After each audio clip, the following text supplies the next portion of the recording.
Hey guys, so welcome back to the channel. So in this video, we're going to be talking about the different issues around secular sponsorship here in the United Kingdom for those who are applying, from the UK and also applying outside the United Kingdom. So there's been a lot of concerns about, delay in COS issuance, and some of people are actually getting their COS cancelled, and for so many other reasons, some are even getting their visa rejected because of some of the issues we're going to be having a chat about in this video. So if you're looking at getting your secure sponsorship, you're currently on a student visa or on the post-study work visa, and you're looking at getting sponsorship, I mean work sponsorship, then you sure do want to stick to this video to the end, because there's so many reasons why so many COS issuance is being delayed, and why some are even being cancelled before visa is applied for, and even some of people are getting their visas rejected altogether. So yeah, if you're in that situation, you definitely want to stick to this video until the end. And if you're coming across this channel for the very first time, do also hit on the subscribe button to join the amazing growing family. And for my returning subscribers, thank you guys for being here. I really do appreciate you guys. So without further ado, let's get right into the video. So in one of my videos a couple of days ago, I got this question asked, and the question is: my wife got a 6135 in April, and we both applied, but I was rejected.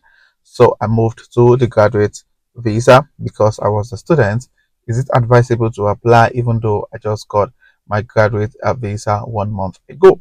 Now, this particular question is pretty straightforward. Now, for those who don't know, if you are getting a sponsorship, as a care worker, and your occupation code is 6135 or 6136, for March 11, 2024, you're no longer allowed to bring or switch your dependent with you on that visa. So this person got a visa in April and they applied and it got rejected. Now, the answer to that question is the possibility of reapplying again depends on the reason why the visa application was rejected in the first place. I've responded to that comment. I'm still waiting for the person to respond to the question I asked. Because if the reason why the visa was rejected was because of the application, then that makes sense. But if the reason why the application was rejected because of the policy, then it becomes almost impossible to reapply for that dependent visa to be approved.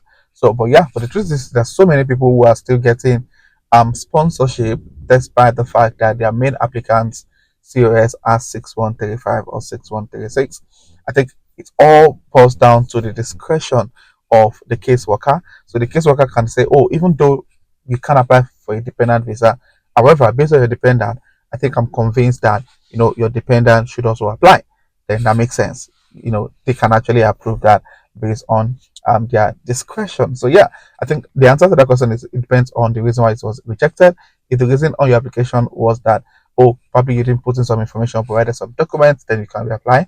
But if the reason is because the policy doesn't allow you to, then I think it might be impossible to actually reapply for that visa. Now, back to conversations around COS delay and all of that.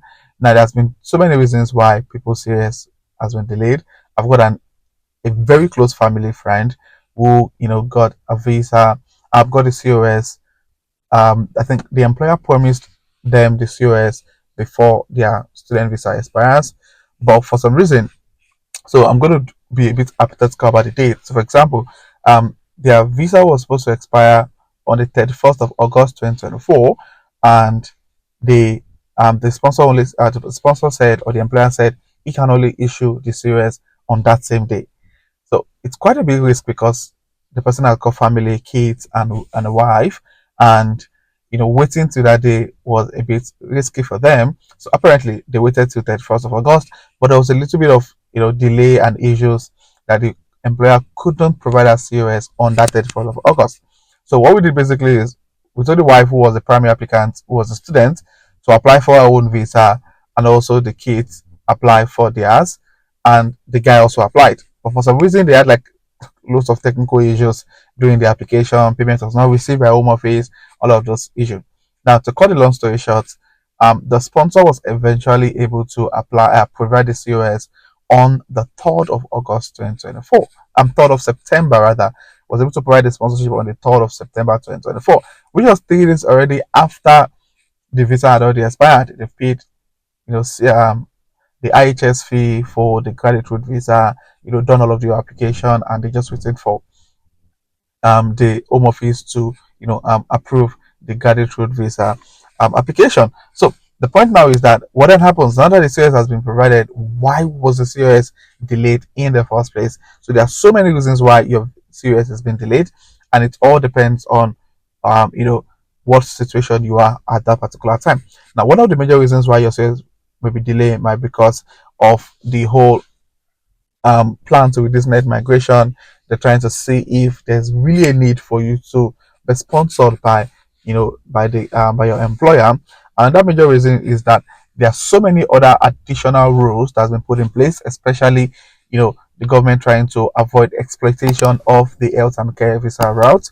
So there are so many other policies, like your employer must comply with, they have to comply with certain policies to make sure that they are doing the right thing and they have enough job to provide for you as an employee. So all of these checks might be ongoing at the moment. They might actually need additional information from your employer for them to provide a reason why you should be issued this certificate of sponsorship. So the truth is that when it comes to serious delay, it's not your problem, it's not an issue with yourself.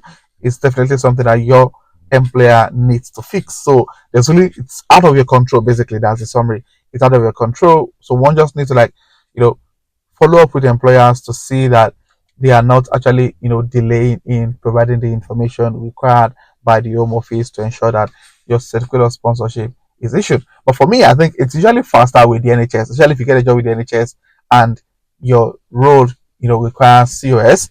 I think NHS is the fastest organization that provides COS. Um, I've had someone who applied for, there's a form you fill to get your COS in the morning, and before close of business that same day, the COS was already issued. So, but it's different with private companies and some of these care homes. They have to they have so many policies they need to comply with before they can get they sorted. So these are some of the major reasons why COS delay happens. So the only thing you can do basically is to follow up with your employer to make sure that they are providing the documents that have been requested by the Home Office.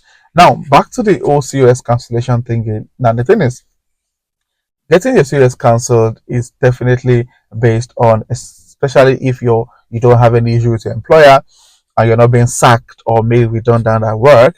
Now, the truth is, when it comes to COS cancellation, it boils also down to your employer. Is your employer still compliant with some of the rules that that they need to follow to be able to remain operational in that space? So when COS has been cancelled, sometimes it takes a while to get like an email or a letter from the Home Office giving you the 60 days thing.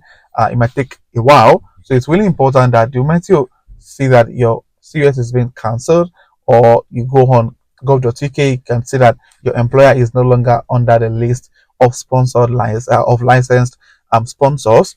Then it's important for you to start looking elsewhere. I've seen so many people whose COS was cancelled, visa withdrawn, and they still, are still a bit comfortable because they haven't gotten a letter from the Home Office. You don't want to wait until then before you start making some changes. And as I used to say on this channel, if you're looking for health and care visa, I think the best place to apply it to is the NHS. It's safer in a way to get sponsored by the NHS without you having to worry about your visa being cancelled and all of that. So yeah, if you have any question around COS delays, COS cancellation, visa rejection, please put in the comment section and I'll try to respond to all the comments as quick as I can. And if you find this video informative or resourceful, do well to hit on the like button. And if you're coming across my channel for the first time, do well to hit on the subscribe button to join the amazing 44,000 followers on this channel. And this will be the end of this video, and I will sure see you guys in my next video. Thank you.